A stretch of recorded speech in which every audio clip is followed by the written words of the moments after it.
Educate the masses, elevate their standard of intelligence, and you will certainly have a successful nation. The most successful men in the end are those whose success is the result of steady accretion. When one door closes, another opens, but we often look so long and so regretfully upon the closed door that we do not see the one which has opened for us.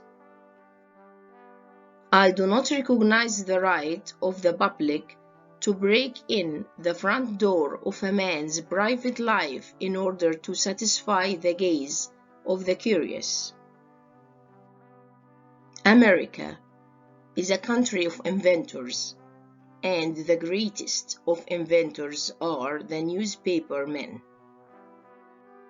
Great discoveries and improvements invariably involve the cooperation of many minds.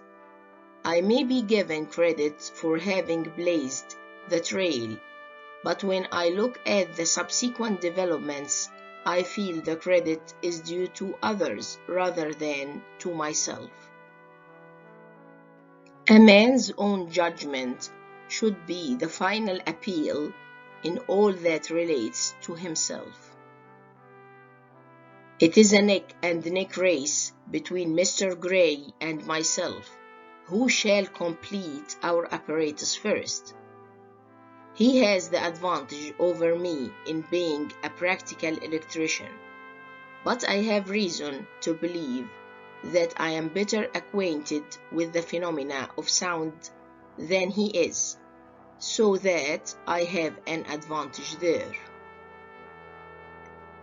From my earliest childhood, my attention was especially directed to the subject of acoustics, and especially to the subject of speech, and I was urged by my father to study everything relating to these subjects, as they would have an important bearing upon what was to be my professional work. It is hardly an exaggeration to say that oral teachers and sign teachers found it difficult to sit down in the same room without quarreling, and there was intolerance upon both sides. To say oral method to a sign teacher was like waving a red flag in the face of a bull, and to say sign language to an oralist aroused the deepest resentment. It is not, of course, complete yet, but some sentences were understood this afternoon.